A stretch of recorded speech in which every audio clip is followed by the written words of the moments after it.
This free step-by-step video comes to you directly from Haynes. You can complete more than 200 jobs on this vehicle when you purchase the complete Haynes online manual at haynes.com. Rear brake pads renewal.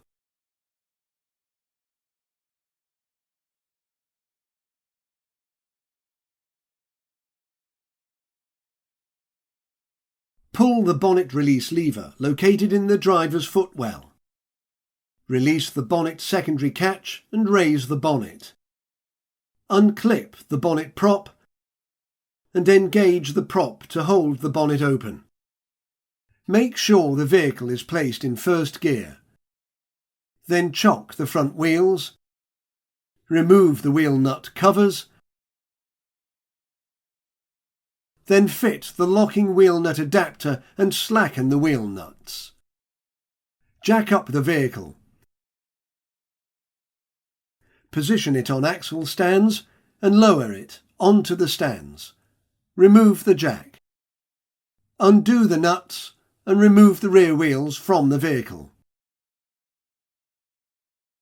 Use an open-ended spanner to counterhold the guide pin, then unscrew and remove the caliper upper guide pin bolt.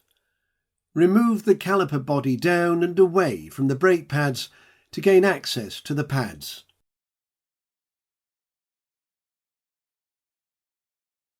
Lift the inner brake pad and outer brake pad out from the caliper mounting bracket, noting that it may be necessary to depress the small tab on the anti-rattle clips to free the pads. Then remove the lower and upper anti-rattle clips. Clean the brake pad locations in the caliper body mounting bracket using brake cleaner and a fine wire brush. Brush the dust and dirt from the caliper and piston, but do not inhale it, as it is a health hazard. Inspect the dust seal around the piston for damage, and the piston for evidence of fluid leaks, corrosion or damage. Clean the anti-rattle clips too.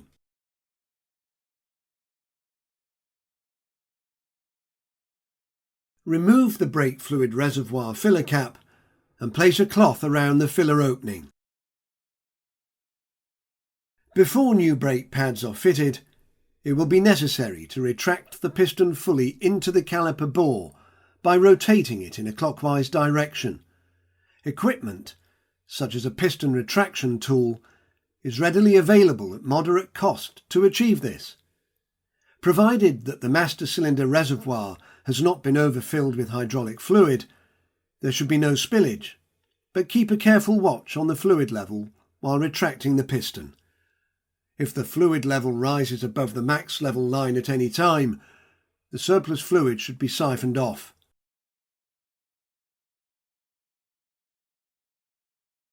Once the piston is fully retracted, position it so that the notches in the piston align correctly with the pins on the inner brake pad. Refit the lower anti-rattle clip and upper anti-rattle clip to the caliper mounting bracket. Apply a little anti-squeal brake lubricant to the contact surfaces of the pad backing plates, but take great care not to allow any grease onto the pad friction linings. Fit the inner brake pad and outer brake pad to the caliper mounting bracket, noting that the pad with the metal wear indicator tab is the inner pad. Ensure that the pad friction material is against the disc. Pivot the caliper back into position over the pads and mounting bracket and refit the caliper upper guide pin bolt. Then tighten the caliper upper guide pin bolt.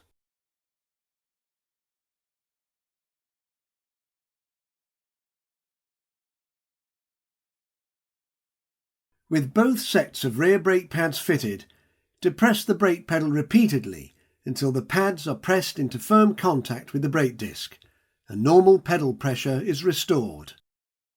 Refit the brake fluid reservoir cap, then apply the handbrake. Refit the rear wheels and loosely tighten the wheel nuts.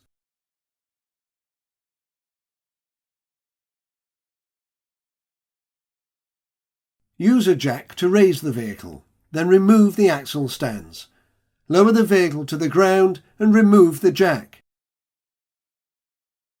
Tighten the wheel nuts. Then refit the wheel nut covers.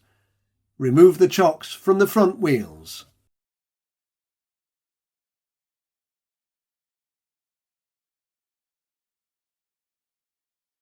Remove the bonnet prop from the bonnet and secure the prop in its stay.